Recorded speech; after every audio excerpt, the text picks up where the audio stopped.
Experience tranquility. You're listening to Know the Lore.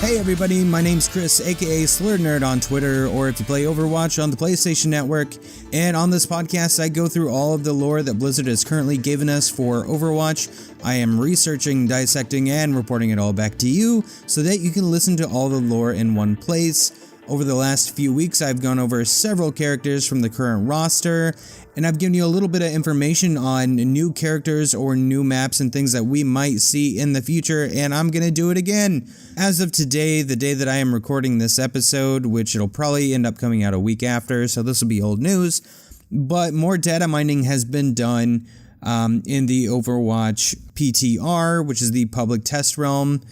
And there's so many new audio files that have been found in there, and a lot of them hint to more characters, more maps, things like that. And I made a list of some of the things that I thought were the most interesting.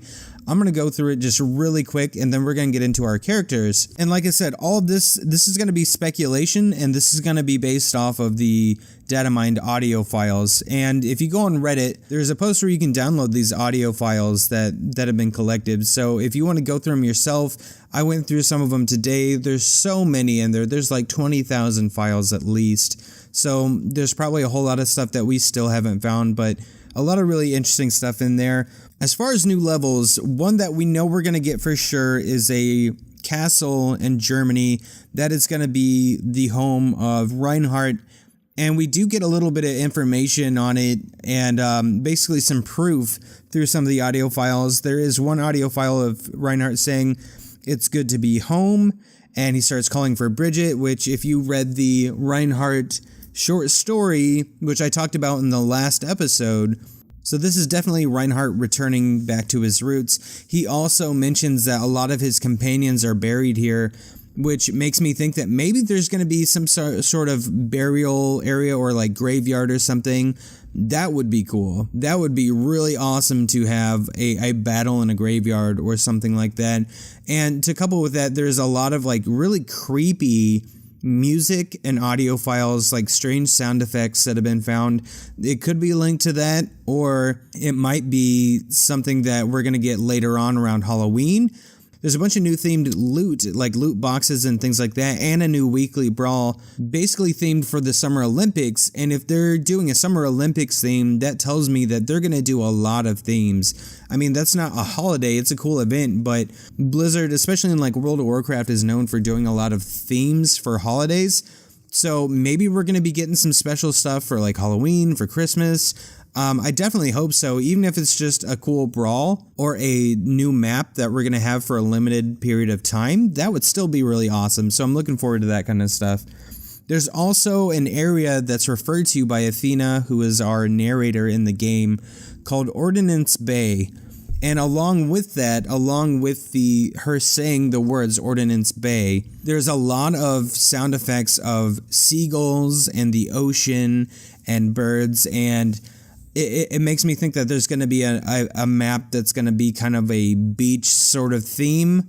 Don't know for sure. Maybe it'll be more like a shipyard, which seems more likely. So that might be really cool. There's also a lot of speculation right now that there's going to be an underwater submarine type level, because there are a lot of noises that sound like you're underwater, that it's distorted, that sound like radar or sonar noises, those typical noises you hear in movies. There's a lot of sound files with stuff that sounds really similar. So that's also another possibility. Maybe it'll be a capture the point thing where there's 3 different areas. So maybe we're outside for a while. Maybe there's one part of it that's inside the submarine. Different things like that. Maybe you're on a ship. It sounds cool, though. I like the idea of these. I like the potential for what this could be. Athena also mentions a location called Bulbatai, and so that makes me think that we're going to see another foreign country. There's some that think that maybe this is going to be a version of Diva's place from Korea. There's an audio file in the game also of her saying, "I will defend my country."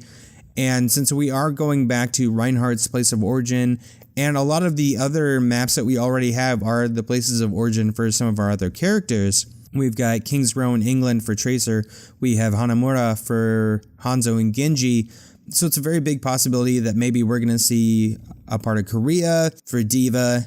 But as far as that goes, that's literally the only proof that we have so far that could be one of the levels that we see.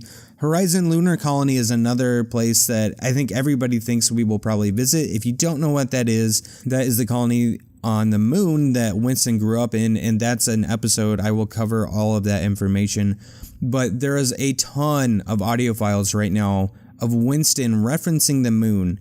And that sounds like a cool level anyway, so more than likely we will see that happen at some point, maybe sooner than later if they've started adding audio files that mention it. But so far I haven't seen one by Athena actually saying the words Horizon Lunar Colony or the moon or anything like that, so maybe it's farther down the line, or maybe we just haven't found it yet. We'll see.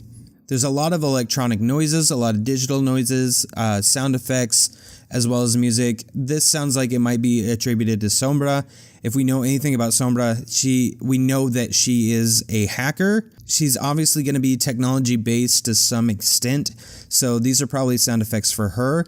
But we're also hearing a male voice in several audio clips that we don't know who this is yet. My guess is it's Liao. I talked about him in a previous episode. He is the one member of the original generation of Overwatch whose name we have that has not been talked about yet by Blizzard.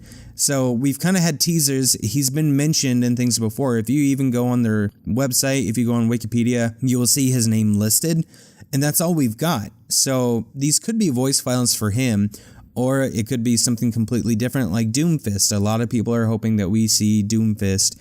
And that's another character I will talk about in the episode with Winston once we get to that. And once again, because I was talking about Sombra, there are a lot of audio files for each character in the game referencing a hidden enemy. So originally, Blizzard was planning on having a stealth class in the game.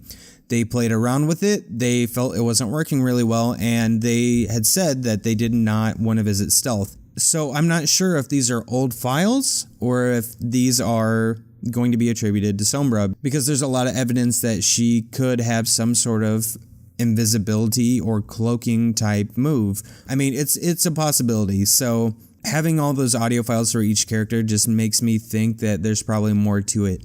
So yeah, I do think there's a good chance that Sombra is going to have some sort of cloaking capability. I talked about that a little bit in the episode before this one. So just the speculation continues over that character, but this has been really exciting because we are seeing a whole lot of evidence for other levels we might get, for other characters we might get. So I'm really excited about all of this. But before I keep rambling about this stuff, because I could just keep talking your ear off all day, very sorry. We're going to get into our characters for today. I've given you the backstory of how this world has come to be in the state that it's in, but we haven't gone too deep into the characters that represent the biggest change to this version of Earth, and that is the Omnics. And we currently have 2 Omnics in the roster, and that is Bastion and Zenyatta. And I'm going to start with Bastion first. So Bastion, to me, is probably the most unique character in the game, not just because he can't talk, but because his story is extremely interesting. So first of all, Bastion is actually a type of Omnic rather than an individual name. So the Bastion units were created as peacekeepers, and they had the ability to basically reconfigure their forms to either act as like a stationary machine gun turret, or they can become miniature mobile tanks. And just like all the other Omnics, something changed them. We think it was that God AI program, or maybe there was multiple God AI programs. It hasn't been confirmed exactly what happened yet, but those things were involved at some point. And it turned the Bastion units with the other Omnics against the humans. And the Bastions actually made up the biggest percent of the Omnic forces. Once the Omnic crisis ended, all of the Bastion units were either destroyed or they were disassembled because they were seen as a symbol of the horrors of the war that took place. I imagine it would be like us seeing a swastika. I mean, obviously that has connotations to it. If we see a swastika, if we see anything resembling World War II or Nazi Germany, we have this very instinctive thought process. So I imagine that people, if they would see a Bastion unit running around, it would be like that for them. They would feel threatened. So basically, all of them were destroyed or taken apart. And obviously, that's not the entire truth, because one unit survived. This is the only Bastion unit in existence. And because it doesn't have a name, we refer to it as Bastion. This Bastion unit was severely damaged, and it shut itself down, and it just kind of sat dormant in the middle of a field. So either it went undiscovered for a long time, or people thought it had already been decommissioned. So as the years ticked by, it rusted, it became entangled with plants and vines, and even became a shelter for small animals. Like, I'm not even joking. That is the story, that small animals were living inside a Bastion. So one day, something triggered him to reboot. So he came awake from his long sleep, although we don't know what caused it. Maybe we'll find that out in the future. But despite its previous programming by whatever the God AI program did to it, most of its battle protocol was lost. So Bastion, as we now call him or her, there is some debate on whether you refer to Bastion as the male or female. So Bastion was curious about the world and about life in general. He's honestly relatively harmless. In fact, his best friend is a tiny little bird referred to as Ganymede by Blizzard, and you can often see Ganymede sitting on his shoulder or on his finger, or when he transforms into the tank, sometimes it's hanging out inside the gun. I mean, honestly, it just hangs out with him at all times, and it's kind of cute, honestly. So as friendly and as nice as Bastion seems, if he is threatened or feels threatened, his combat protocol will kick in, at least for a small period of time, which has caused issues when he's been confronted by humans. So as a result, Bastion tends to stay away from cities or any large populated area, and he prefers to hang out in the wild alone, save for any of his little furry or feathered friends that he might meet. So that's literally all we really know of Bastion up to this point, though I wouldn't be surprised if we see more from him from Blizzard down the line. I think he is a character that is prime for an animated short. Even Pixar would be getting jealous to animate a character such as Bastion. However, he's not the only super clever Omnic on the Overwatch character roster. So without anything further, let's move on to our next one, our Robo-Monk Zenyatta. So if we know anything, we know that Blizzard loves to include monk-type classes in their video games. We have had two versions of monks in Diablo, if you count the original Hellfire expansion from Diablo 1, which another company did work on, but it was still there. And then we got the monk back for Diablo 3, we got monks for World of Warcraft, Mists of Pandaria. So of course we had to have some kind of monk in Overwatch, although he's not the traditional hands and feet fighting kind, though he does kick as his melee, which is cool. He still totally counts, and he's arguably one of the most unique playstyles in the game.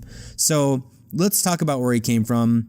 Though once again, the Omnics typically, a lot of them aren't really referred to as having a gender, but we do see in some of the animations that some of them are built specifically to sort of resemble a male figure. I'm sure there's some female figured ones too.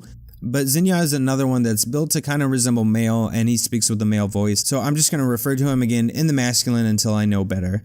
So Zenyatta, obviously an Omnic, and as we know, not all the Omnics wanted to fight the humans during the Omnic Crisis, and most of them didn't want to fight once it was over. I don't know at what point Zenyatta chose his path, but we do know that after the Omnic Crisis was over, a particular group of Omnics experienced what they would call a spiritual awakening. What caused this, we don't know. Maybe it was another God AI program that didn't agree with the others and didn't want to cause hostility and instead wanted peace. We don't know, but whatever violent programming had invaded them before was now completely gone. Either way, something in them changed, and they abandoned their pre-programmed lives. This caused a mass exodus when many of these Omnics traveled deep into the Himalayas to establish a communal monastery where they practiced meditation, and they contemplated the nature of their existence. After many years of this practice, this order of Omnic monks that called themselves the Shambali came to the conclusion that they were more than artificial intelligence, but they also possessed individual souls, a trait that convinced them that they were spiritually equal to humans. One outspoken Omnic quickly became the figurehead of the Shambali order and saw that it was his duty to heal the wounds that were caused by the Omnic Crisis, and he began traveling the world, speaking with those who would listen, that humans and Omnics could and should live together in harmony. This Omnic was called Takartha Mandata, and surprisingly, much of the world actually embraced his message. In fact, if you watch the animated short called Alive, you can see Mandata addressing a crowd in King's Row, and it's not only attended by humans and Omnics alike, but many of them are obviously there together. There's a very specific human woman in the arms of one of the Omnics that's shown multiple times and gives the impression that they share some kind of romantic relationship. And I have to say the animators did a great job with their body language and the facial expressions on this woman, that it didn't feel weird, it felt really believable.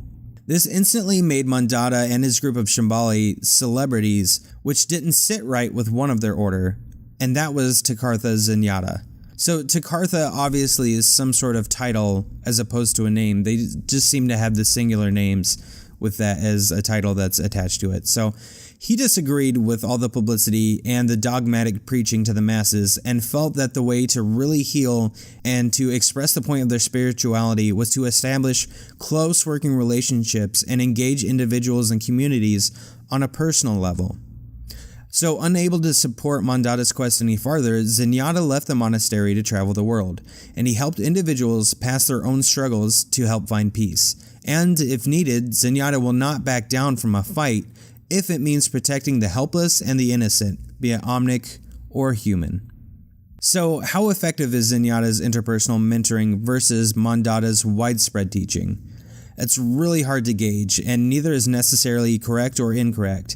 However, we do know that Zenyatta is responsible for saving the life of one of our other characters, not physically, but mentally and spiritually. Although Mercy gave this character a new body, it was Zenyatta who saved this person's spirit by helping him cope with his existence. But that's a whole nother story, and I will get to that character at a later time, and you can probably take your guess as to who it is. So last week, I was asking you guys what your favorite legendary skins are for Overwatch, and I disclosed that I love the Torbjorn Blackbeard skin, which is the first one that I got. A few people have been asking me if I've gotten any others or which ones I'm anticipating. For the legendaries, I love the Blackbeard one, as I said. I've got the young Genji, where he's a human with green hair, and I think it's really cool. I also have the Mercy's Devil skin, which is amazing, though I would love to get the Valkyrie.